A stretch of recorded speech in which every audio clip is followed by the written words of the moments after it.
And now we're live. Awesome. Hello, and welcome everybody. I am so excited for our conversation today. We have Michael Paquette with us. Good morning. Good morning. Hello. Hello. And today we are talking about navigating stillness. Michael is our guest ambassador in our most recent BodyMind Living magazine. So if you have not gone and get that, you can get it at bodymindliving.com. Hello there for those of you who are joining us live. Let me share a little bit about Michael before we jump in. So Michael is a licensed massage therapist, certified health coach, and body mind coach. Michael worked in the corporate world for over 20 years before becoming a massage therapist in 2015. He owns and operates Paquette Massage LLC, coaching clients to live a purpose-driven life aligned with who they truly are by connecting with themselves and the natural world around them. The closer we can be to nature, the more authentic we can become, living fulfilling, enjoyable, and limitless, I love that word, by the way, limitless lives that exceed anything that we can imagine. Michael is from Philadelphia and currently lives with his wife and son in Chester County, Pennsylvania. He loves to get out in nature, fishing, hiking, and camping whenever he can. So, hello, officially. Hello. You're here. You're I here. am. Before we dive in, I just want to share with you, each month in the magazine, we invite a guest to come in and share. And when we were talking about navigating stillness, I did that thing where I was like, let me ground down. Like I had to get still, right? And it was in this stillness that I was like, okay, who is this guest? Who is the universe inviting in for this conversation? And your name popped up. You are one of our recent grads in the program. And I actually pinged somebody on our team, Lori Jeskowitz, who you know very well. Yeah. And I was like, this is who came up into my mind. And she's like, Laura, you were talking. And the whole time I just kept saying, it's Michael Paquette. It's Michael Paquette. It's Michael Paquette. And so it is no surprise that you are here with us today. So welcome. The stars aligned and I'm here. Yes. They did. So I am super curious. You said that you were 20 years in corporate before coming into massage and coaching. Can you share a little bit about that? Because I'm just so curious. Yeah. So I've got a kind of a wild history as far as a background. And I'll go all the way back, I suppose. In high school, my plan was to go to college for accounting. That's just the way my mind worked, very analytical, very numbers based. And we had a speaker come in, and he was the dean of architectural engineering for Temple. And at the last possible minute, I changed my major to architectural engineering and went into that. Realized I had I had an appreciation for art, but not really a talent. Mm-hmm. And so I switched my major to business. Mm-hmm. And with that in mind, I wanted to utilize my degree and went into the business world, went into retail and customer service, call centers, and operations management. So a lot of different industries, a lot of different responsibilities, a lot of leading teams and things of that nature. Like a lot of people in the country, I wore a badge of honor that I worked 80, 90, 100 hours a week and, gave up my weekends. And here's what I'm doing for my job and for my company and all that sort of thing. And ended up kind of burning myself out, coming up with some problems and things. Ultimately, I hurt my low back and went to a chiropractor, and he suggested I go to a massage therapist, which I did, and it helped tremendously. And that kind of stuck in my mind for a bit. And then I guess my most recent corporate position, I went out on short-term disability through illness, very much caused by stress. And while I was out, I was laid off. And in the corporate world, you get laid off. That's particularly in customer service and operations management.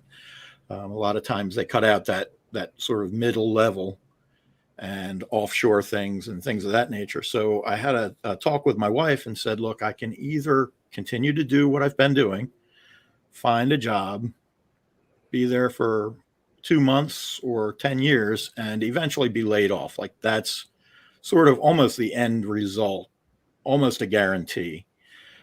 Or I can retrain and do something that's meaningful. And it's funny because I didn't think of it until just this minute. I was researching, and finally I just sat there and zoned out, for lack of a better term. And I was listening to Pandora, and an advertisement for the local massage therapy school came up. And I said, you know what? That helped me. I can help other people with the same type of problem. And I won't be answering to people. Like I was already saying, hey, this is going to be my business. Mm-hmm. I'm not going to be punching a clock. I'm not going to be, enforcing procedures, policies, things that I didn't agree with, because it's all me. And I went to the school for the open house, and the rest is history. I loved it. I loved the school. I loved the instructors. I loved the experience. It was fantastic, and really no doubt in my mind that that's part of what I should be doing with my life, currently and moving forward. So love seeing people, particularly people that come in with the same types of things I had, those body aches, pains, sciatic issues, that type of thing. And then watching as they progress through that and start to feel better and know that I had a part in that. So I guess that was a long way to say all that, but believe me, I could go into more detail, but. Well, I have more questions, so we might. And Awesome. I find it interesting that we're here to talk about navigating stillness. And it's almost like when you were listening to Pandora, like you found a moment of stillness, and then like the next step kind of revealed itself for you in hearing that advertisement and going to massage school. Yeah, I've said it for a while now. The reason really that I made that shift was I got out of my own way.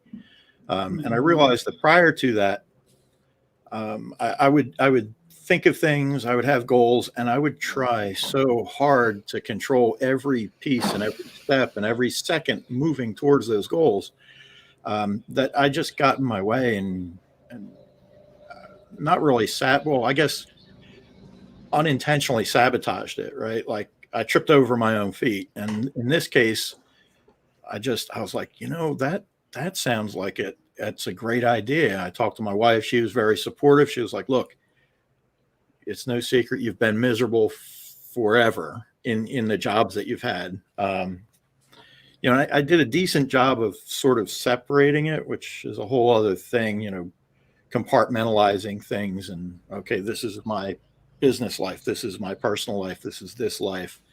And so I got a little bit fragmented, but my wife recognized that doing something that was meaningful for me would make she was hoping would make all the difference. And it did. But yeah, I had to, when I heard the ad at first, I was like, oh, that's a great idea. And then it was like, well, you're going to throw away all the years of experience you have. You're going to turn your back on the degree that you got, all this sort of thing for something you have no knowledge of, right? You just like it. And the criticisms kind of came up, and I was like, what are you thinking? Even when I was in massage school and I was loving it, my first class for the first week, I couldn't get past 10 minutes of massage without my low back and my shoulders and everything hurting. And I'm like, you can't even get past 10 minutes. Like, how do you expect to sit there, do a 60-minute or a 2-hour session? And really, I almost got in my own way again. It was almost like, well, the easiest thing to do where you're most comfortable is in the call centers, in the corporate environment. That you can navigate that, you can succeed at that. And if you get laid off, guess what? You can do it again, and just keep on that cycle. But I took my swing and took the chance and went for massage, got out of my own way and trusted the process. Yeah. And, here I am.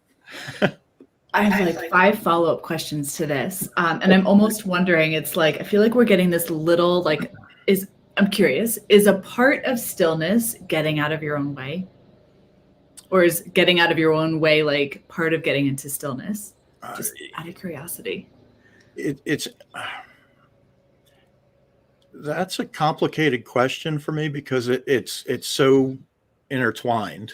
So when I first started experimenting with stillness, it was out of absolute exhaustion, right? So I had worked myself to a point where I didn't know what to do. I couldn't do anything but just sit. And when I sat, that's when like the getting in my own way really sort of kicked in. And I think that's why a lot of people, everybody says, well, I just wish I had some peace and quiet, or I wish, but then you get it.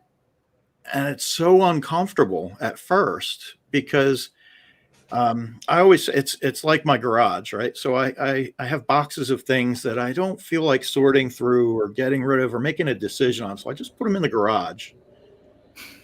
And the garage is bursting at the seams with things I don't want to deal with. And the more that gets in there, the less I want to go in there and deal with it. And so over the course of my life, so the instances where I had to say, enforce a policy at work that I didn't agree with, part of me, the authentic me complained about it, said, what are you doing? You don't. And then my public persona or my business person stepped in and said, look, I understand your feelings. We're going to deal with that later. And so I took that note and I threw it in a box and put it in the garage. And it built up and it built up and it built up. And in the stillness, that's where you are confronted with all of it. And so it just all comes at you at once. And it was like a hurricane of my own voice in my head, like all these complaints I've had over the years just coming right at me, like, yes. And I'm fighting against it because I'm explaining, well, of course I did that. I did what I had to do. And, so you almost have this, I don't want to sound like I have like I'm crazy and have a split personality, but, I had these different forms of myself, right? The public one, the business one, the personal one, and all that. And they were all different from the authentic one that was sort of standing in the middle of this hurricane. And in order to get to that authentic self, you had to get through the hurricane of thoughts and complaints and gripes that you've had with yourself over the years. Places where maybe you've compromised your integrity or, done things that you're not proud of, but you had to do, or all these things. And of course, you don't have to do anything, right? But sometimes if you feel like you have to keep a job, you have to do something that you don't agree with. And that sits with you until you face it. And that's what the stillness ultimately did for me.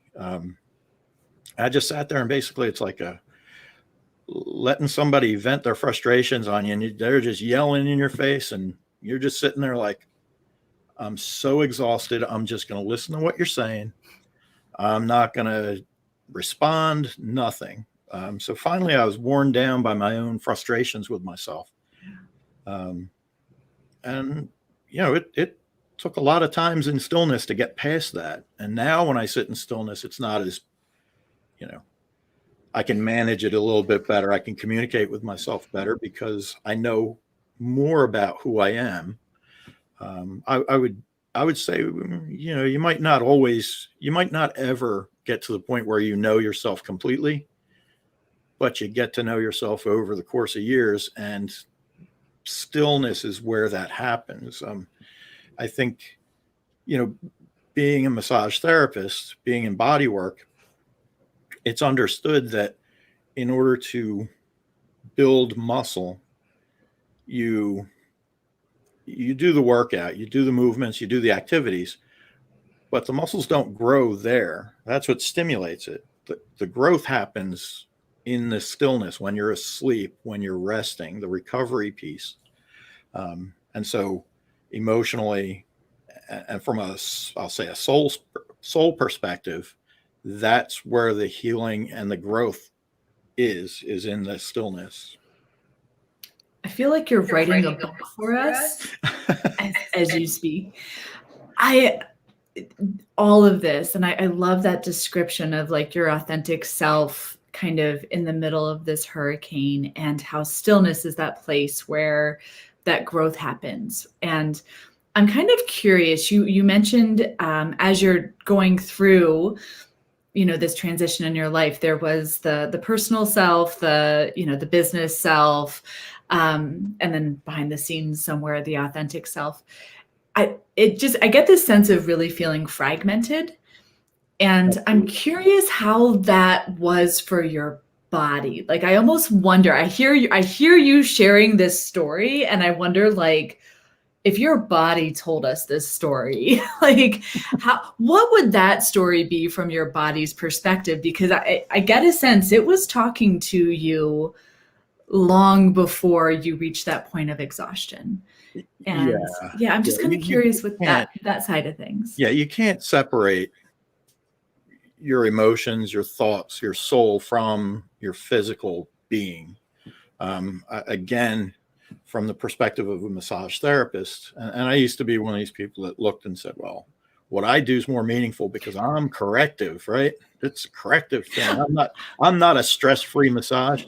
Can I want to say my degree's in biology. So when I came into massage, it was very anatomy and physiology, that analytical perspective of like origin insertion. This is, like how you do the thing and you press on the knot. So like, when I was introduced to the whole energy thing, I was like, what the hell is this?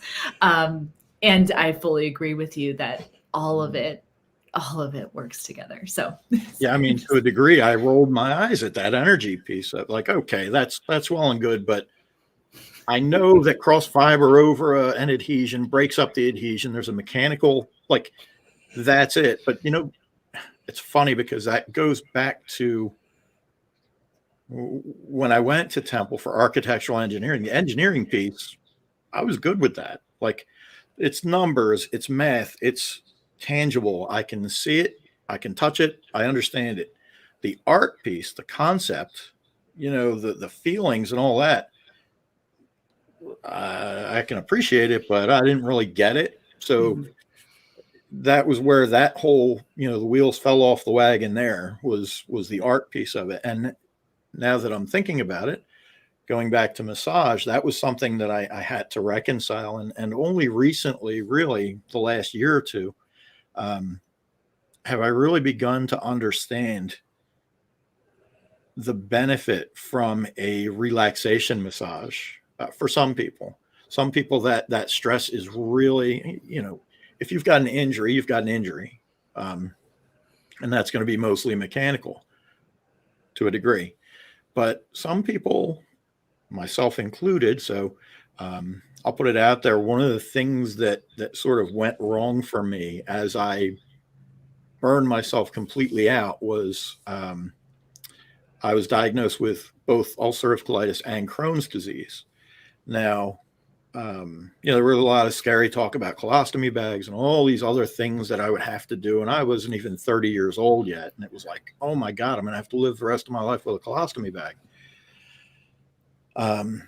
Thank goodness I had a gastroenterologist who was a little bit more holistically minded and started me on a more of a dietary approach. But I recognize that a lot of people control it with diet. But for myself, it's stress. Yeah. Stress triggers the inflammation. Stress triggers all the problems. And then I have to revert back to watching the diet and controlling everything.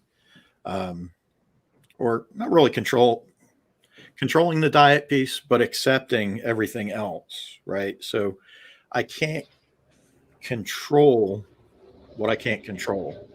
As frustrating for me as that is, and recognizing that, accepting it, and rolling a little bit better with it. um, truly helps me. So I've lost my train of thought completely. So going back, it was The question was, what was the oh story of your body? What was your so I body could have saying? answered Yeah, that. Yeah. So you did. good for me. Yeah. So colitis, Crohn's disease. I had asthma out of nowhere. Low back pain, muscle aches just all over the place.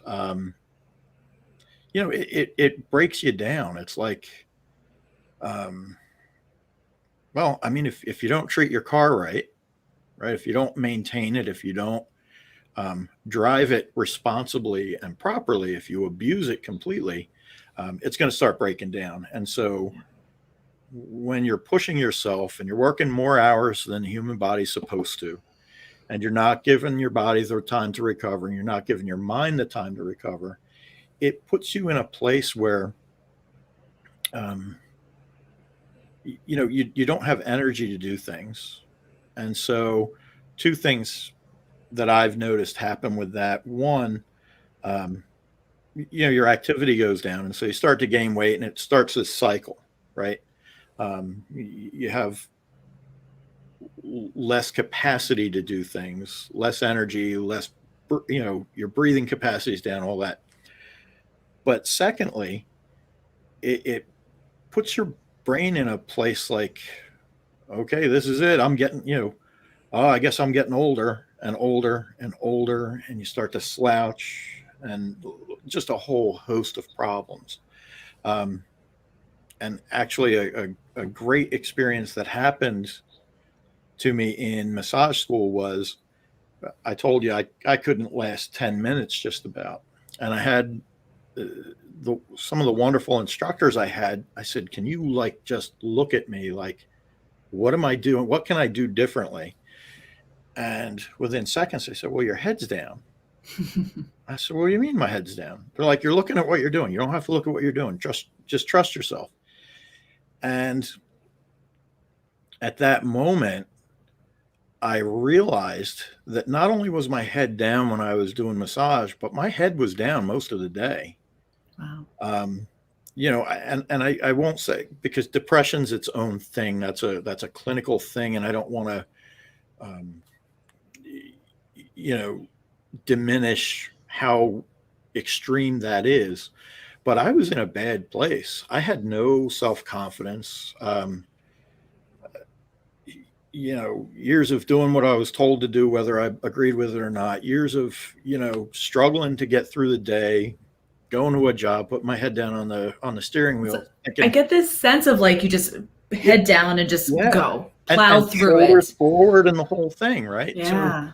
So when they told me to pick my head up, I actually got very emotional. Like, oh my God, I can actually look at people. I can actually face the day, and I'm not this broken down person. It sounds like that was almost that somato-emotional release. And I know in body mind coaching we talk about how sometimes just the shift in the body shifts how you show up in your life. So just the ability to look up, that sounds like a pivotal moment in your life. It was, and again, it was there are so many magical experiences that for people that don't go through massage school, they just don't get it. But yeah, so many oh my gosh, I didn't even realize that moments. And yeah, I'm forever grateful for that. Lifting my head, not only helped my back and my shoulders, and of course everything to do with massage and your body mechanics, but man, it really did a number for my confidence and for the way I view the world, really. So wait, I'm sorry. So I just want to capture this. So shifting your body actually shifted your confidence and how you view the world, not trying to get it right in the head and figure it out and plan it out and be like, this is what I'm going to do to be more confident, right? Yeah, it's funny. It works both ways, right? So you get in that place and it affects your body, and then you move your body and it affects your insecurity. Yes. Yeah, it's really pretty amazing. It's so amazing, which actually kind of, I'm curious how you went from this experience into massage school. And it sounds like, I mean, your body was clearly talking for a while, and that moment of looking up was just this pivotal moment. And I'm curious how you came into coaching. What was that path into that world? So it typically, I guess it truly began when I had the colitis problems and things. Mm-hmm. So looking at it from strictly a dietary standpoint, nutritional standpoint, I went through the course offered by Institute for Integrative Mm-hmm. Nutrition. Mm-hmm. And I got through that, and I'm thinking, this is what I'm going to do. I'm going to coach people, and this is going to be great. And I was still in my corporate job, and it was like, well, you dummy, how are you going to do that? You're already working how many hours? Where are you going to find time to do that? How's that going to be possible? Who's going to listen to you? You have quite a few comments, so I'm just telling you that people are listening. Oh, gosh. So keep talking. Okay, go ahead. But it truly, it's like, well, who are you? This guy who used to, I used to work out all the time, and I was a big tough guy and whatever. Who are you? This soft-bodied, old, beaten down man with colitis and Crohn's disease, just barely avoiding colostomy bags for the rest of your life and all that. Who are you to tell people how to be healthy? You're going to be a health coach? What, are you crazy? So I went through the coursework, and I did really very little with it. I did some personal things with it. It was great information. But again, you can focus on your body, you can focus on nutrition, but if you don't have that personal, mental, spiritual, soulful work done, then really you're missing a piece, right? You can't be authentic if you're, I'm eating this way because that's what I'm supposed to do. I'm doing these exercises because that's what I'm supposed to do. Well, why are you supposed to do them? What is the actual, I think too often we do things for reasons that aren't, it's not the true reason. Like, you say you want to get in shape. You don't want to get in shape. You want to live longer with your kids. You want to be able to walk up steps without breathing heavy. You want to, enjoy life more. It's not about necessarily, quote unquote, getting in shape, right? Getting in shape is what's marketed to us. It's what society tells us we should do. You should get in shape. Well, and I think there's a lot of worthiness around that. Like, you're supposed to look a certain way to be worthy for the job and the relationship. And like, I think we unconsciously put like all these barriers in front of us of what we're supposed to be to have the thing that we want, when we can simply just say, what if I just own this, right? Own that energy, live that energy, and bypass all the other crap. And that is what led me and probably most people to live that fractured existence, right? You go to school and you get a degree, and why do you do that? Well, to make money and be successful. I didn't really define what successful meant, but I knew I wanted to be it. Mm-hmm. Well, what does that mean? So the challenge with that is you never actually become successful because there's no definition of what that is, right? You're just constantly chasing after what? A shadow. You don't know what it is.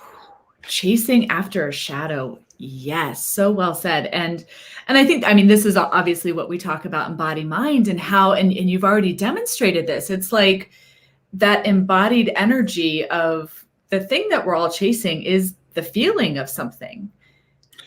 Exactly. Yeah. And so I'll reel myself, because I'll go down rabbit holes all day. No. Oh my God. I want to stay here all day. I'm having so much fun. Please. Rabbit hole galore. Well, I'll reel myself back to the initial question was how did I get into coaching? So while it started there, it really it started and stopped pretty immediately. And then when I got involved with massage therapy, one of the ways I set myself apart, and a lot of massage therapists try to set themselves apart, is to offer within our scope, right? We have to stay within our scope of practice, but offer ideas on how they can improve themselves. So you come in for a massage and you see me for 60 minutes, 90 minutes, 120 minutes. You might do that every week. You might do that every month. If you did it every day, guess what? You still have 23 to 22 hours with yourself. And so if you don't pay attention to that, you're really going to get less from the massage. So a lot of, probably the better massage therapists try to set themselves apart by providing, whether it's stretches, whether it's breathing routines, whether it's, the question I got quite frequently was stress management, which again, sort of was juxtaposed against my, well, I'm fixing I'm giving your muscles space to do what they need to do. Don't bother me with this kind of feeling stuff. What is that? Right. But once I recognized that it's a challenge that, I'd say probably 95%, and that's probably lowballing it. 95% of the people that I worked on wanted to know. It was like, well, you've got all this stress in your shoulders, your neck, you're all tense, and you're telling me about something, and I can feel the muscles tightening as you're talking about it because you're reliving it. And so, they're like, well, if I could just get rid of stress from my life. Well, you can't do that. Life is stress, good stress, bad stress. It's what it is. You can't avoid stress. You can't get rid of it. You have to manage how you respond to it. Right. Yeah, and it's a relationship. It's your body's way of talking is how I've seen it. And I'm sorry, I cut you off. What were you going to share there? You'll find that when I'm derailed, I don't remember what I said 5 seconds ago. So. Me neither. Well, I love what you're sharing, because this was my experience. And I think this is a common experience for so many body workers and other people who come into these holistic services. Like, we're here to help, and we feel this deeper thing happening. And, stress is the number one killer. People are stressed out. They're exhausted. We aren't given the tools to understand this body thing. And so when we're taught to, put your head down and just push through, it all lands in our bodies. And then people land on our tables. And yeah. And they're like, for me, that was the same thing. I'm like pressing on their shoulder, and they're telling me all about like how their boss is being an asshole and they're overwhelmed. And I'm like, can you not see that this is related? Right. Well, and that's so it broke through my analytical piece, and it was like, well, they're talking about this, and I can feel this muscle fighting me as they're talking. So it's like, okay, cause and effect. You're talking about this. This is what's happening. Wait, well, no, it's the way I'm holding my shoulder. No, it's this issue and how you're handling it. Like, I can feel. So you're saying this body mind thing is actually quite analytical and not super. It can be, yeah. I wouldn't say it's analytical, but it passes the analytical test. Okay. Right. So, again, it's not like I was like totally against the energy work and things like that, but I didn't really see where it fit in with, muscle dysfunction and things like that. Like, for some reason, I understood, obviously, that it affected my stomach and my digestive tract. And I figured it just got me upset, and that's what happened. And, I didn't recognize the link between the muscles and the chemicals that we release in the body, even in response to it. So again, going back to the original question. Of course, I wanted to have better tools with which to help folks with some of these issues that I myself was sort of challenged with, and figuring, well, I don't know how to do it. I can't do it myself. Like, I'm in the same boat with you, and I didn't want to be in the same boat. I want to be in, the lifeboat pulling them out of the sinking ship, right? So yeah, that's how I sort of got into coaching. And of course, my entire career, I sort of gravitated more towards, like, if I was a retail store manager, I gravitated towards retail training store manager. So I would train people, and that sort of role as a mentor or a coach or what have you, helping people sort of get where they want to go, has always been something that has interested me. And that's been the fulfilling part of, if I look back through all of my corporate jobs and positions, it's really been, that's been what's fulfilled me.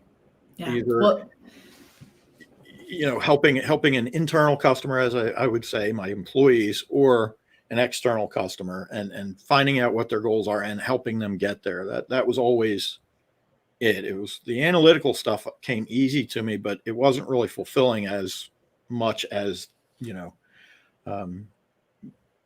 having that personal connection with people and actually being able to look back and say, they did a great job, and I was a small part of them understanding how to do it, or of them even having the motivation or desire to do it, that kind of thing. Yeah, it checks that meaningful box for you. Yeah. And I think that's such a lovely combination, to have that amazing analytical brain with this, big heart that wants to, I sense meaningful contribution is the word, that's the phrase that's showing up. Yeah. That goes with you. So I have another question. We'll go down into another rabbit hole. Okay. And this is just super curiosity. And I want to say, so I'm also married to a male massage therapist. We met in massage school. And I also know, like, this industry, this world, it's a lot different for men than it is for women. And I'm curious, and if you're open to it, I'm just love to know. How do I want to say that? I'm curious your experience as a man, going through massage, going into coaching. And there's a deeper question, which I'll just kind of plant a seed here. And if it goes that direction, we'll follow the thread. I also sense, like, when you talked about lifting your head up, I sense that there was like you literally broke a deeply seated kind of, like, this is what a man is supposed to be, like that perception. Like, there's something deeper happening when you share about this around, I'm done asking the question because it's not coming out right, but I would love to know your experience as a man in this industry and doing this work, as well as maybe some of the beliefs that you've gotten to break through on that journey. I got there. So yes. So, I'll stop. So the end of that question was a rabbit hole. So we'll go there last. But you know what I'm talking about, right? Absolutely, I do. Yeah. In fact, there's a lot in the work that I've got in the works around that. And I want to hear about that. Yes. Okay. That's kind of where your coaching's going as well, maybe, or am I? Yeah. Okay. So Go for it. Sort of started out basic with just coaching anybody, but the specific focus is going to be hoping to start correcting that whole, for lack of a better term, that toxic masculinity idea we've got out there. But so let me start with massage therapy. Just going to put the plant here for any of the men listening, for any of the women who have a man in their life who they would love to learn more. Just take notes and reach out to Michael. Okay, go ahead. That's right, because I'm awesome. Yes, you are. Hot damn. All right. So as you said, most massage therapists and actually most massage clients tend to be female. Mm-hmm. And a lot of people have, for a variety of reasons, hesitancy to see a male massage therapist. And so there are things that male therapists maybe need to overcome. I was actually in a class that was like just about half and half. So really? Oh, really? Yeah. So I think the trend is sort of turning a little bit. That's interesting. Casey was Hopefully. one of only three. Well, we started off with 80 people, 8 guys, and then we graduated with 25. 3 of them were guys. And by the way, I'll just say his name is Casey. He would walk out to get people for their appointments, right? So they scheduled with Casey, and he would literally have people look at him, and he's a big, tall dude. Like he would be in the waiting room saying, "Hey, I'm Casey, I'm ready for your massage." And they would literally look at him and say no. Yeah. Yeah. So for me, Yeah. I did work for one of the massage chains at one time, and I had somebody come in, and for whatever reason, I'm not entirely sure what happened, but they requested a male therapist. They came in, and when they were in the room with me and I walked out, they basically ran out and said they changed their mind. Come to find out, that person was trying to work through, I guess they had been in an abusive relationship or something. It was, and they were Oh like my trying God. to, but of course I see that. I don't know the backstory or anything. And it's like, well, what the hell was that all about? Like, Yeah. Um, so when that happened, so back up before that happened, like a lot of guys, I sort of scratch my head and wonder and get a little bit bent out of shape about the whole, I'll say, stigma on male therapists. And, that was pretty short-sighted of me now that I see something like that. So after that happened, I just sort of recognized I don't know where people are coming from. Yeah. So if it's a woman or a man that have been in an abusive relationship, had a father who was abusive or whatever, I don't know. I don't know what the case might be, but they might not be comfortable being in a room alone with a man in a very vulnerable position. Yeah.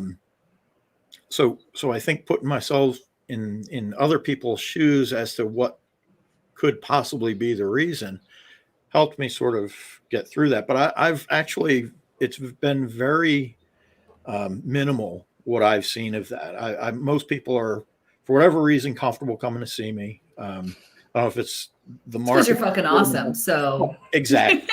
Right. well, How could you lose coming to me, right? exactly. Well, and also I think any therapist, male or female, we forget that, I quickly learned I had to build that rapport and that trust very quickly with a client. It is a vulnerable state. I always, Absolutely. when people take off their clothes, they're letting you into their lives in a That's a lot of really, trust. Yeah. yeah. So and it's, obviously we talk about this in body mind coaching. Like I was really intentional with those first like 5 minutes of how I talk to somebody. Not only because it impacted the treatment itself, but like just we have to understand that the role that we play and what's happening in that relationship. And it was funny, like I don't know about you, but I could always tell the moment that somebody actually let me in. Oh yeah. Yeah. It's like my favorite part. You're like, oh, there we go. And I think most therapists do recognize that. Like when you're doing the initial compressions and you can feel them, you can feel when somebody just like, that's it. I'm good. You can do Yeah. what you need to. Yeah. So yeah, I mean, I haven't personally really found it to be much of a challenge at all being a Yeah. male therapist. I know that's the case, and I know a lot of male but I think too that's almost, and I don't want to, because there are some legitimate like male therapists who, for no fault of their own, it's a challenge. But I think sometimes as men we get in our own way. Again, it's that stepping on our own toes, and we've got this belief because in massage school we're told, oh well, 15% of massage therapists are male, and this, that, and the other. If you go into a relationship like that with a client And in the back of your head, you're saying, well, I'm a male massage therapist, so this person's going to be uncomfortable with me. Mm, People have a problem with then guess what? They're going to have a problem with you, right? right. And it's not because you're male; it's because you're giving off that frequency of Yes. there's some sort of issue here, and I don't feel comfortable with you now, right? So I So, think sometimes we get in our own way and we almost predetermine that I'm a male therapist. I'm not going to get any clients. Well, you're not going to get I any clients if you're thinking you're not going to get any clients.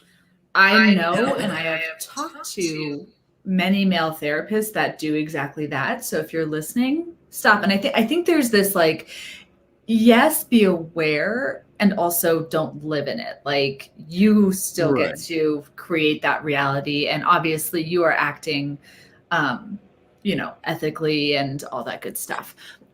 Can we dive into the second part of this conversation, which is around almost like breaking through that toxic masculinity and this idea of stillness too? Like I think this is partly why you popped into my mind, that are men given the permission to be still and to do all this? So Right. i'm Well, i'm just and super that actually, curious. there's actually a great segue there, right?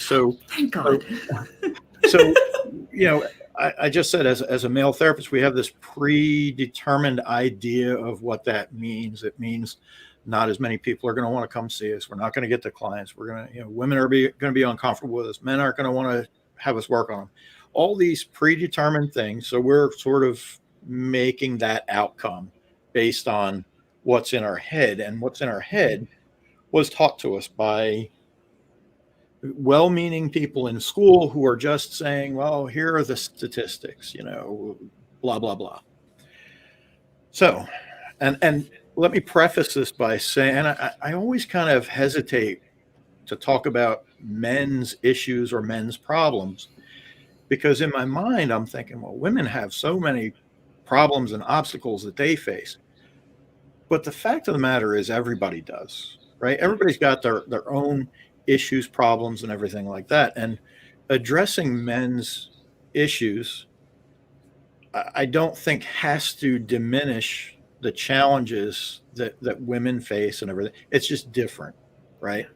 And I think a lot of women, just like a lot of men, don't understand issues that women are going through. A lot of women don't understand issues men are going through. Yeah. Um, so growing up, at least I'll share my experience, and my experience is probably very similar to a lot of men, at least in this country. Um, and that is that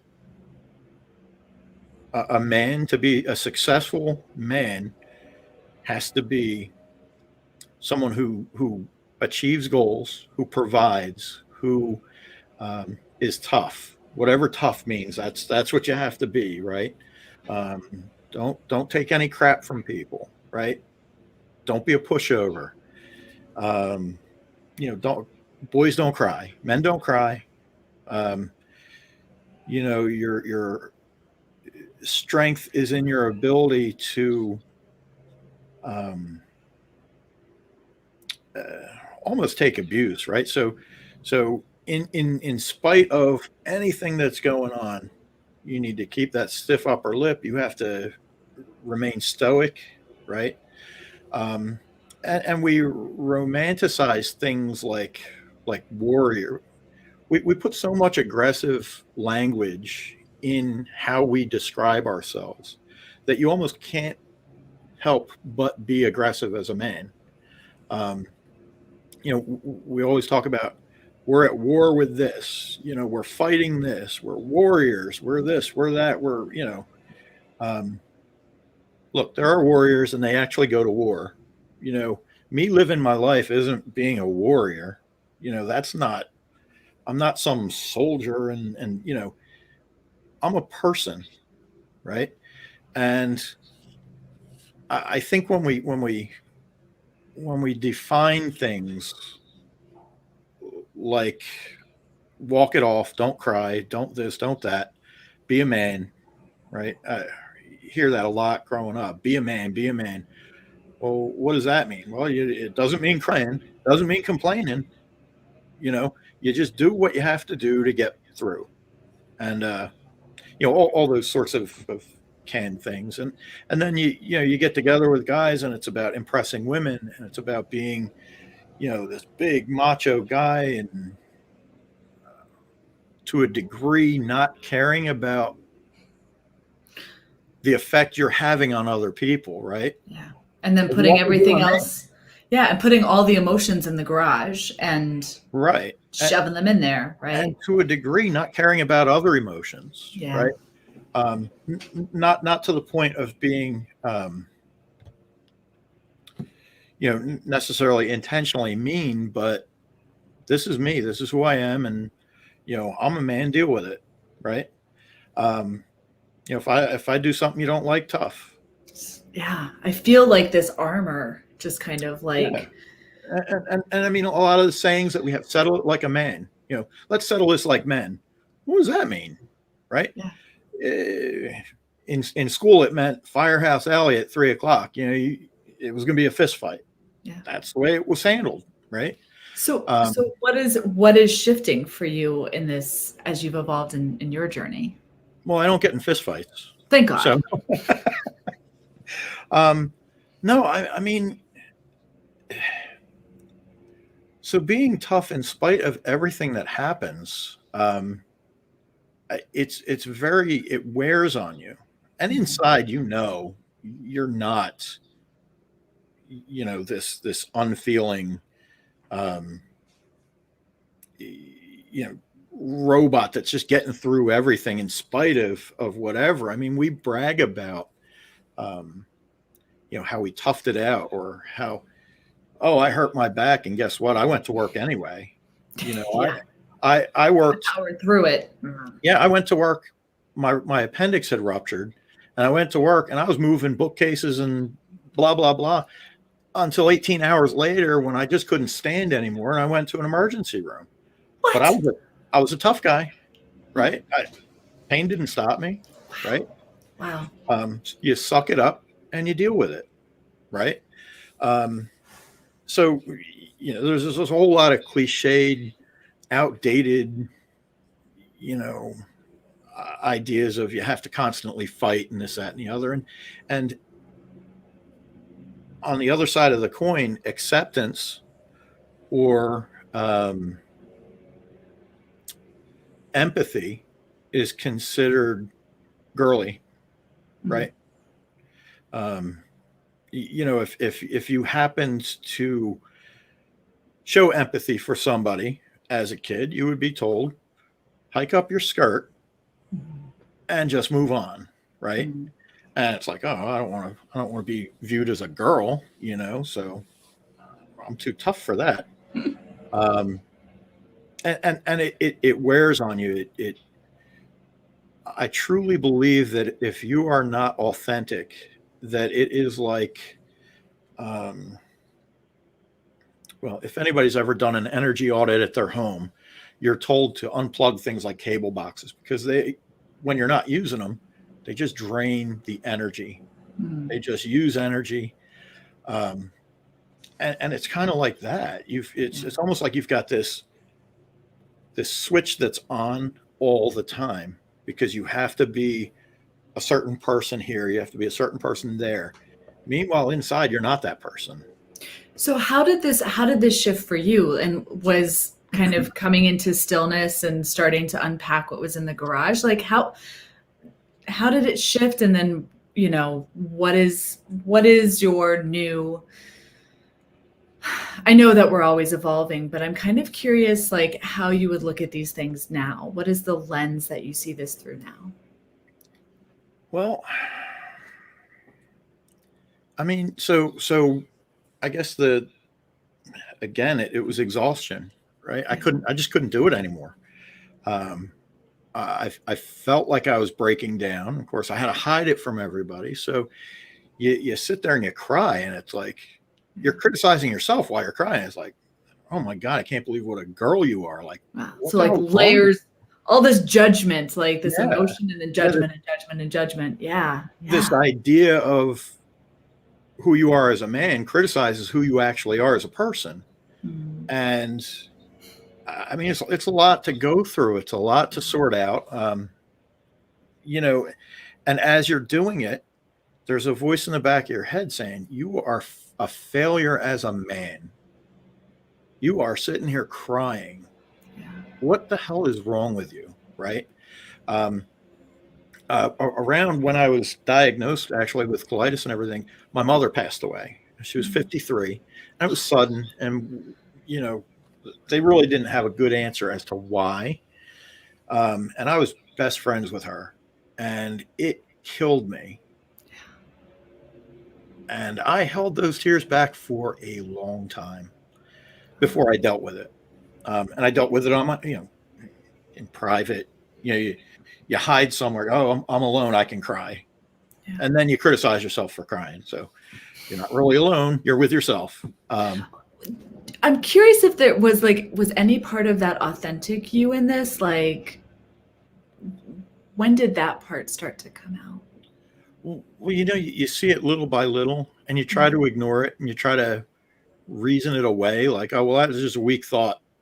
Mm. It's just a moment of weakness, right?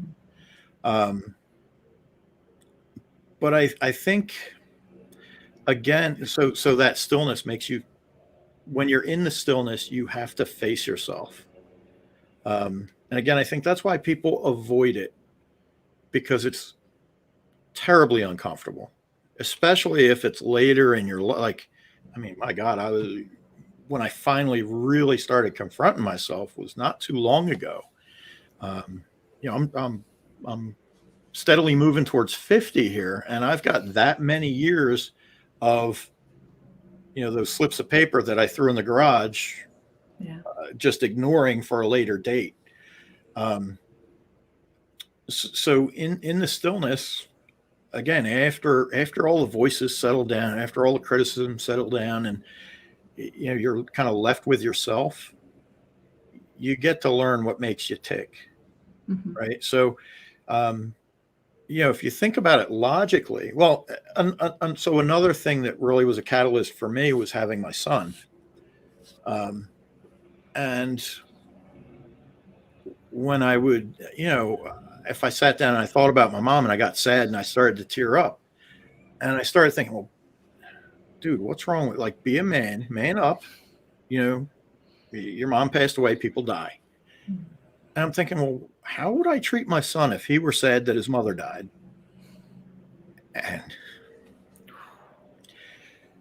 And so that kind of, it was like, oh my God, it is reasonable to be sad that your mom died.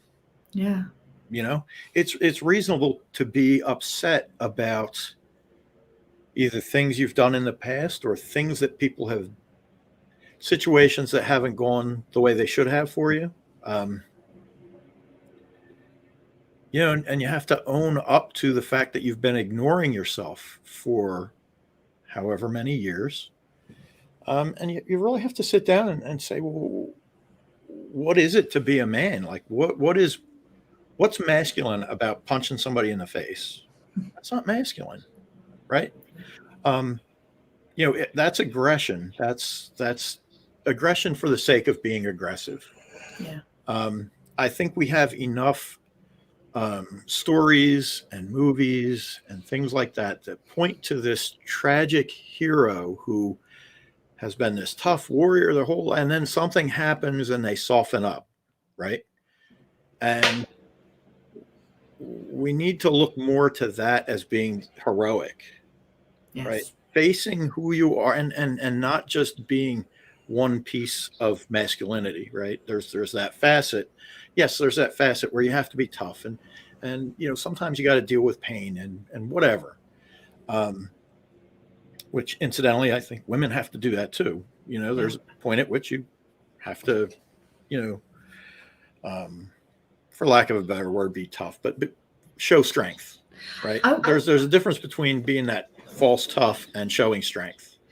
I was once told that, that masculine energy, not that men are masculine, women are feminine, but more of like, we all have masculine and feminine energies in us, right? And that masculine energy is really the ability to like stay grounded and hold space for whatever emotions show up. Yeah, so I like that definition much better than tough it out, Yes. you know, hike your skirt up, Nancy, those types of things. Um,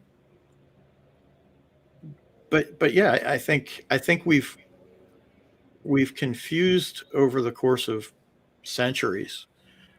We've confused what strength is Mm. as opposed to, again, aggression or, um, I guess, overdoing the whole man thing, Well, right? and I think as you're talking, what's kind of linking here is that this ability to come into stillness, to face yourself, to be with yourself. And I totally feel that paradox of I sit here every day and I'm like, oh God, I'd love to like be still for a couple minutes. And then I get there and I'm like 2 seconds in, want to check my phone and, Right. distract myself. Right. Because it is like, I just have to be with myself.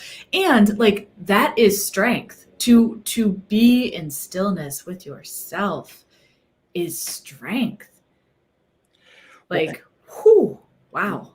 yeah, I mean, and you see it in a lot of not just spiritual figures, like, not to get religious, but Jesus or Buddha or whoever you know you sort of follow, but also like the way of the warrior, those types of things. These people go out and they meditate. They sit on a rock in the middle of nowhere. Um, Native Americans had a process called a dream quest, I think is what it was called, where the young male goes out into the wilderness with nothing but themselves, and they sit on a rock. And eventually they hallucinate because they're dehydrated or whatever. But the idea is to face yourself. Yeah. I believe it had to do with a naming ceremony where whatever you saw or whatever you experienced became your name, that type of thing. But it's about finding yourself, knowing yourself, and respecting that, right? Mm. I think that's the strength that we need to be looking at is, am I living in alignment with who I am and what I believe? And I think a lot of times we put that aside for the sake of providing for our family, right? That's the thing that I always sort of hung my hat on was, well, I don't really believe that. I really don't think that's right, but I have to do it because I have to keep this job. I have to keep this job because I have to be a man and provide for my Yeah. family. And so, you know, buckle up, buttercup, tough it out, and just do what you have to do because that is what you're supposed to do to provide for your family. And I guess what I've really learned, or what I've realized, is that you can do both. You can find it's stronger. I think it's a stronger position to do something that is in alignment with you, do something you believe in wholeheartedly, live that purpose driven life and provide for your family by doing that. Well, and just to Not pull back, kowtowing to, somebody else because you have to provide. That's actually yes, weak. I 1,000% agree. And I just think to bring back your value of that meaningful contribution, like when you are living authentically and when you are following that path for yourself, it is rooted in meaningful contribution because that's just at the core of who you are. Right. And that's amazing. Yeah, go And ahead. fighting that because you feel you have to, Mhm. again, that's a position, in my opinion, that's a position of weakness. That's allowing somebody or society or people or whatever to dictate to you how you're going to do things because you have to. And that's a servitude position. That's, oh, I have to do this because that's what I'm supposed to do and I'm being told to do that. And be a man, right? Quote There's unquote, be a man, yeah, but really find who you are and be that man, and yeah. then figure out how to provide within that within that scope. Oh, oh my God, I'm so excited because I feel like that's so much of what you do is like this idea of when you talk about helping people connect back to that authentic self, and live that. Like that's what you're doing. That is the journey that you're taking people on, and how much strength it requires to be willing to get into stillness, to see yourself, to take the action, to set the boundaries, to honor the values. Like that is the work that lights me up. And I agree that that's really where strength is, not let me prove that I'm good enough and I'm a provider. It's to really be yourself. I think that takes guts. That takes like Being honest with yourself mm, and seeing yourself for who you are and not criticizing that person and yeah. figuring out uh, how to so now, like, providing for my family. My wife works, my wife provides for the family. It's not me. It is definitely a team effort. She was very supportive when I went from which it was a scary process. I mean, Yeah. gosh. um but we're not cave people. I don't have to go out and you know club a woolly mammoth and drag it in and cook it up. That's not. It's so outdated, right? It's Yeah. prehistoric. Yeah. um Find a way to be who you are and still provide value for people that you care about, I love that. right? It's amazing. And also, I know you mentioned your son. Just, I think about what he gets to experience watching his dad do this work. And yeah, I oh, Yeah, I have said many times, since starting this journey, that um, in grade school, I think this should be taught. I agree. Being comfortable with yourself, and I think there are some trends moving towards that, but there's no official, um, like, sit with your. So my son, if you tell him to sit with himself, it's 2 minutes, and he's like, I wonder if my friends are on the video game. Like, stop, just stop, be with yourself. And I do have him meditating now, which is fun to watch him do. Yeah, That's amazing. yeah.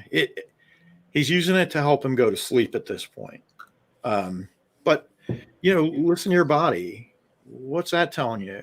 Is what you're doing wrong? Like, I've never once told him to man up or any of those things or walk it off.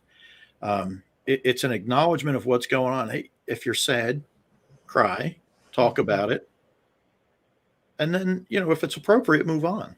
Right? Yeah. If it's not appropriate, maybe it's something that you uh, I don't know, journal about, which used to be, when I was growing up, it was considered a girl thing. Like, Yeah. girls had diaries, and boys, had fists, right? Wow.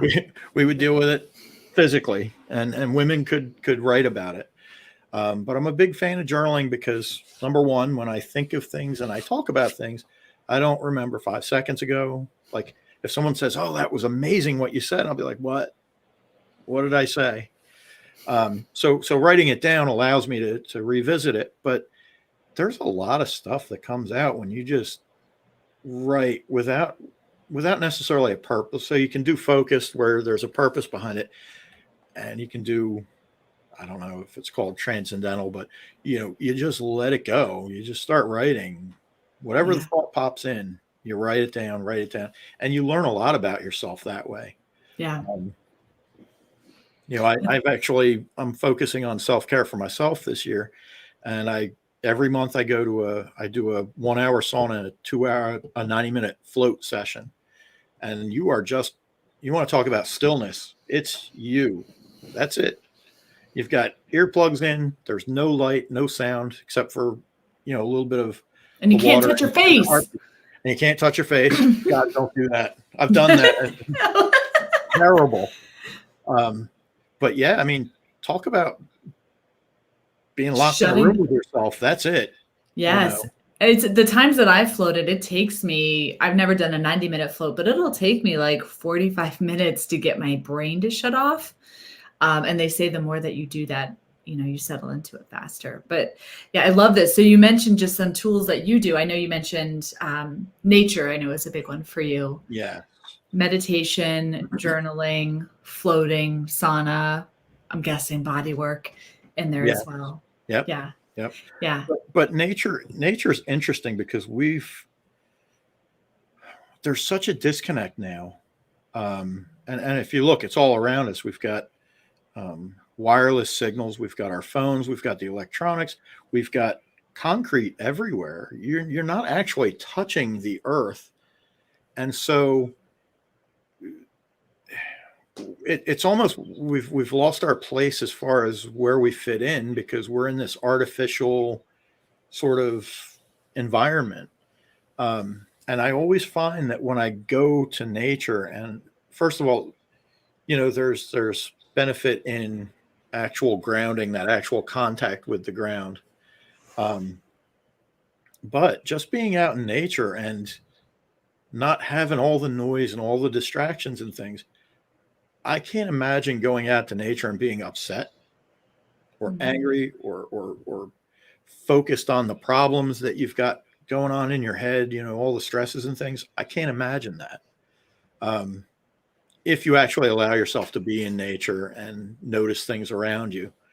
And it's very cleansing. And more importantly, I think you start to get an idea of your relationship with the world, right? The actual world, not this building, not the road, not your car, not whatever's insulating you from the earth.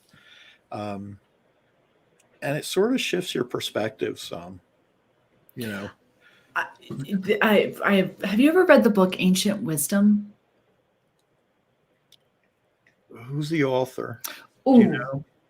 I don't have it in here. I will find it. It's called Ancient Wisdom. I think I'm picturing the cover actually. When you said Like it, I'm picturing forest with it's like kind of like a gray forest thing. Anybody listening? There are people listening that I'm guessing are going to put it in the comments in a minute. And they talk about, I believe it's an anthropologist who went and studied different tribes, and there's a story in the book where this anthropologist took, I forget where the tribe was located, but took this person who had been in this tribe, who in the middle, woods, forest, and took that person to the beach for the first time. And this person sat like feet in sand, never touched the water, present, and came back to his tribe and shared how just through being present and feeling, he shared about the ocean, and he shared that how deep it was and that there were creatures, and was able to intuit all of this information about the ocean just through being present with it. And I know for me, is this ringing a bell for you? Well, I actually just remembered where I heard the title of that book was Philip Shepard. Yep. It's in one of his books. It is. I read it when I did his course. It was one of our required readings. So yes, Philip Shepard is amazing. Fantastic. I know you two. I feel like are like soul brothers. I sit there listening to his audiobook, and it's just like, yes, I just keep saying yes, yes, yes. Yes, yes. Radical Wholeness for anybody listening. Philip Shepard, he's been a mentor of mine, and he's been introduced to our BodyMind family a couple times. And just as you're talking, what kind of showed up is that this idea, like being in nature, and I totally agree with you that when I'm in nature, when I'm embodied, like you can't not feel the world. You can't not feel like how deeply connected we are to each other. And I just got this sense of like, in nature, that masculine energy is actually very like that protective energy of the masculine. It's actually very nurturing. It's actually very rooted in wholeness and connection, to have that energy, like, just I'm really intentional in my words here, and the right one isn't coming, but it's I just sense this masculine energy of just really there to hold, all I of these view it, amazing things. Yeah, yeah, you might show it might be showing up for you, because it's not coming forward for me. I view it as being caretakers, right? So we're Caretaker, yes. not getting too religious, but I mean, I think part of our responsibility is to sort of um, watch over and protect, in the sense of um, maintaining uh, Yeah, the planet and everything that entails, right? So it's not about fighting to protect.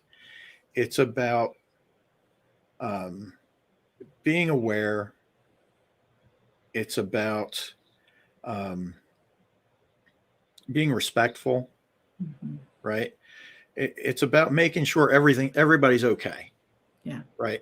It's not, again, it's not this war, this battle that we're in. It's making sure that your people are taken care of, yeah, whatever that means. And to do that, you need to really utilize some of that, what's termed feminine energies, the nurturing, the empathy, all those types of things that we're sort of steered away from as kids, as men, or as boys.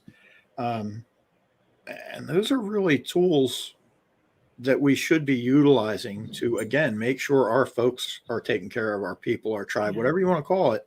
Um, our loved ones, understanding who they are, what makes them tick, and I don't know, creating an environment for them where they can thrive. I think that is more masculine than, um, just being tough for tough's sake, and yeah, the over testosterone fueled, I'm right, you're wrong, and yeah, that's just it. I'm not going to bow down to you or back down. Um, Instead, it's, again, that empathy, that seeing things from other people's perspective, being respectful of that. um, and yeah, masculine, taking care of your own, right? Taking mhm. care of your tribe, your clan, your group. And I But see there's how. a way of doing it that's not that in your face, I'm going to punch you type of thing, Well, right? there's very much, there's like, as you say that, there's just this deep presence, there's a stillness, there's a connection. Like it, I see how all these things are intertwining as you share that. And it's not being flustered when things come up. So Mhm. that whole, there are grains of truth in all of those sort of things that we've talked about. Um, you know, as a man, to just tough it out, right? So Yeah. I would replace tough it out with, in spite of the things coming at you, remaining calm, having that awareness that stillness is everywhere, right? And Mm. finding that stillness and dealing with issues that come your way, as opposed to just sucking it up, taking the hit, and moving Yeah. on. It's two different views of the same, I guess, end result. You're dealing with difficulty either way. One, I feel, is productive and more protecting and more caretaking than the other. Yeah. And there's definitely a different shift of the energy from which you're coming from. Yeah, yeah. I Yeah. mean, it's that calm masculine confidence. You can be confident without being a jerk. Yeah. And I'll say something that's a little bit crass, so I apologize. But I can't wait now. you don't have to be a dick to have balls, right? So I mean, really, you can be masculine and protective and providing, and not be that blowhard, chest thumping gorilla of a man, right? So I believe that there's a way to be traditionally masculine that's different than how we're taught to do it. Amen. And by the way, somebody commented, do you do men's retreats? And I think we might have a quotable too with that now. We'll put it on a nice. That's gonna be my coffee mug from now on. Oh my God, I want to find a way to put that on a mug. All right. Oh my gosh. And I just realized, so private chat is highlighted for me. Comments are not. That's why I'm not seeing them. Yeah. Okay. So, I know. Well, you didn't and I'm want to be comfortable with distracted that. by them, so That's I right. didn't That's right. mention it. Yeah. No. I'm more comfortable with that. We've had quite a few, but somebody did ask if you do men's retreats. So not at the. It's something that's in the works. Yeah. I would like, if I'm allowed to impart my vision on this, I would love, I think men's retreats, like I could totally see you taking a group of guys out into nature and having amazing conversations and talking through a lot of this and connecting in nature. I just think it would be, I want to send my husband. He would totally be into it. Him and his group of guy friends, they call themselves pals. They have a pal ship. It's hilarious. That's another interesting thing about what I have experienced as far as old ideas of masculinity. It's that whole lone wolf idea, right? So if you're dealing with something as a man, you deal with it. You don't talk to somebody about it. Mm-hmm. You don't admit that you're upset about something, you're weak about something, whatever it is, that's weakness, right? So we isolate ourselves. So we kind of cut off some support that we might have that would be critical. And we just, it's like withering on the vine, right? So you've cut off that communication with people that would actually get it, right? Yeah. A group of men speaking honestly to each other. A lot of the same sort of things would come up, and you'd be able to get through them and figure it out a little bit easier than sitting by yourself. Yeah. Thinking you're alone. That's another thing is we don't accept, a lot of men don't accept help, don't accept it. That's weak. Don't ask for help. I have a question for you. So we're here to talk about stillness. I almost sense that, like, have we talked about stillness? We've like danced around it. It's a starting point. I'm just wondering, I'm getting this sense that, and maybe this is a preconceived notion of mine. Like you said earlier, that stillness is always all around us. And I think I've had this preconceived notion that in order for me to like come into stillness, it's something I do by myself. And I almost hear what you're saying is like if we talk about the garage and how we shove things in there, is it possible to be in community and navigate stillness? I'm totally curious. I have no idea. Yeah. So when I first started experimenting myself with stillness, it was, of course, easier to feel the stillness if I created an external environment of stillness. I still go to do the floats, and that's a perfect example of, you feel it on a cellular level that there's stillness because your entire environment is stillness. But, and I would say that this is truly a skill that people that are highly successful master, and that is finding stillness everywhere. So Michael Jordan, right? Middle of a game, maybe the team's down, whatever. There's a lot of stress and pressure on him. And yet you could see it. You could see it when he made his move or did whatever. He found stillness in that moment, right? And they always talk about that. Like, archers or marksmen or whatever.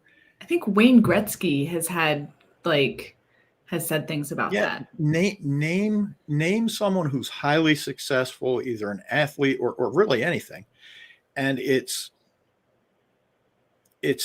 typically going to come down to there's all this stuff being thrown at them, and there's all this pressure and everything, and it's like the seas part, and they get very focused, and they get clear, and it is about finding that stillness within, again, that stillness within the hurricane, right? The eye of the storm, finding that place, regardless of what's going on around you. And I think that's something that I work towards. And I think that too often we use sort of the quiet, dim lights, as a crutch. That's great for getting really focused and really like getting into deep tranquility and things. But if we discount the fact that that stillness is not a place, not an external thing, but an internal state, right? Then you can find it anywhere. You get cut off in traffic. You can either be a lunatic and scream and shake an angry fist, or you can find that stillness and move on, right? So it doesn't have to be athletes or whatever, but you also see, I think sometimes people are forced into it, where you see a tragedy like 9/11, and the first responders that are going in, I mean, it is absolute chaos. It's a nightmare around them. And if you see some of the interviews, they talk about how, tunnel vision, everything got clear to me. Like everything sort of, all the background stuff faded away and I was just in the zone. Right. And that's stillness. That's finding stillness in the storm. So, Love that. yes, stillness is all around because it's internal. It's almost like the meditation and the journaling and the float tanks are like, the training. Like, yes, they're a way to get there. They like train you so you can be in that moment and just Absolutely access it. And that's why when you see people that meditate a lot, they're almost unflappable. Mm-hmm. It almost makes you angry. It's like, really? like how could that have happened? And you're just like, okay, what? But that's why, because they've retrained their response to stress. So one of the things that Philip teaches, is a lot about the breath. And he does a lot of like feeling your words. And so, oftentimes you'll have a conversation and you see him receive, drop down, come back into that stillness, and then he responds. And the funny thing is, my grandmother, she lived to be 102. She did that naturally and just always had that. Like this was this woman who has been in my life, my whole life. And it was fun. I once got Philip and my grandmother together. We had lunch, and it was so neat to watch the two of them interact, because you could it almost like they came into like this bubble, right? And like each of them would share and they would like feel it and drop down. And then they would respond. It was so fascinating to feel that. Well, yeah, and it's the antithesis of like Thanksgiving dinner, when the family's all around the table and one person starts arguing and all of a sudden like there's this bubble of argument, right? Well, that's not my Thanksgiving. Ours is like everybody puts on the disconnected face, hi, I'm great. How are you? Oh, that's fantastic. I'm like, can we have some real conversation here? Because that's bullshit. Well, my family was a family of arguers. So okay. It was one person would start arguing and then it was like, it was like a wildfire. But to your point, the opposite can happen. And that's why I feel, one of the reasons I feel strongly about what I'm doing, and how I'm helping people, because it can be a wildfire of people finding stillness and understanding and compassion, and as opposed to a wildfire of people getting angry and fighting and arguing, right? So we have a chance to move it in the other direction, but it's going to take effort. So can you share because I swear to God, we could probably talk all day. Can you share a little bit about what you are doing and where people can find you and connect with you? Yeah, sure. So, and actually, I want to capture this. I love this image of a wildfire of stillness that leads, I think you said wildfire of stillness that leads into compassion, and how if we put our effort in that stillness, how that can take off. That sounds right, but I don't remember. No, well, it's recorded, so we'll go back and find it. I've actually been taking some timestamps here, so. I'm not being funny when I say I don't remember. Like, I'll say something and people will come back to me like, "Wow, that really stuck with me. That was great what you said." And I'll be like, "They do that to me too." What did I say? And they'll say it, and I'll be like, "I said that. That sounds good." I'm sitting here. I don't know if Mary Pat's still listening, but I've been dying to know. I know I have it somewhere. Your Colby and your human design, because I'm like, I'll go look it up after this conversation. Like analytical. Okay. Yeah. Anyway, can you share a little bit about what you are doing and where people can find you and connect with you?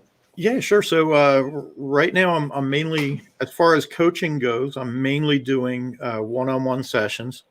I'm in the process of creating a Facebook group, which will be free. Kind of I don't want to say a men's support group, but yeah, for men to come and sort of be genuine, be real, right, in a respectful way. And then I'm working on a self-directed program, as well as an online group program, which at some point will bubble up into, say, a retreat. I think the retreat's probably going to wait until after the mad rush to get out of the house for COVID. Like, yeah, campgrounds are just, I mean, they're booked for like a year and a half right now. I was like, I feel like we just need to claim men's retreat 2022. You know, it's going to happen. For anybody listening, go ahead and I'll start this off for you. For anybody listening who wants to be a part of Michael's 2020 men's retreat, does that feel like enough time? Go ahead, contact him. You can put down your deposit to hold your spot. And then he'll give you the details when we know more. That is definitely going to light the fire under me to get that done. But and actually the group's name is going to be Gentlemen Light Your Fires. Oh my gosh, I love this. Okay. Yeah, because I mean that's what it is, right? It's ditching what we've been told and what we've been told we're supposed to do, and figuring out what really ignites us, right? What we're passionate about, and doing that. So it's a lot of discovery, and it's a lot of, again, figuring out who you are and then mapping out how you live a life according to that, as opposed to what we've been doing. I also am resurrecting the podcast. Yeah, within the next month, okay, I should be on a schedule to put out regular episodes, and that podcast is Found in Nature. So, I love that. Found in Nature. Yep. And you are at Paquette_massage on Instagram, correct? That's correct. Yeah. And any other place that people can connect with you? Oh, PaquetteMassage.com. Perfect. PaquetteMassage.com. And then Facebook, I think it's, I don't know if it's Paquette-Massage or Paquette Massage, but we'll make sure to include it. We'll get you tagged.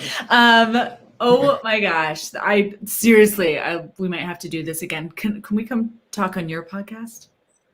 Am I allowed to invite myself? Yeah. Okay, great. I would love that. If you want to. I mean, I'll just invite myself. No, that'd be great. Do we get to go out in nature and have the conversations? Is that what we're going to do? We can do that, but yeah, well, we'll figure it out. We'll figure it out. Just let me know. I'm all in because I want to keep talking about like all of like, and again, I know we kind of talked around stillness there a lot. And I also want to say, I think you've demonstrated it throughout this entire process of like, can everybody feel the groundedness, like there's a depth, I just feel like you are living in it. Well, I have that. I've been told I have the therapist voice. So yes, I'm glad you have a podcast. Because your podcast voice has got to be amazing. So everybody who is listening, I thank you for all your comments. You hit a nerve here today, Michael. We will make sure to send out this recording, and please go follow, connect with Michael. Men who are listening, go just be like, here's my deposit. Let me know when this is happening. Because I think we all know that men's retreat is something that it may seem small and it may seem like a small retreat. I just have a sense when you said like, that is lighting that wildfire of stillness, of really putting the effort into compassion. And I see the impact that gets to make. So, well, that's it. I think again, that whole toxic masculinity is a huge problem right now. And yeah. I think by turning the tide on that, again, still being masculine, but in a more productive, positive way, yeah. I think we really start to change things. It's the irony that you can't like fight toxic masculinity, because then you're participating in toxic masculinity. Right. Well, you have look, I accept the fact that for a very long time I lived with it. Yeah. It's not something I want in my life. And so it exists. I'm not fighting it. I'm letting it go. Yeah. Right. In favor of something else. You're almost forcing it out by embodying more productive methods or ideologies. Yeah, I love it. We're gonna have to do this again because this was super fun. Awesome. Yeah, I'm game. Yeah. All right. Thank you everybody for joining us, and we'll see you next time. Thank you.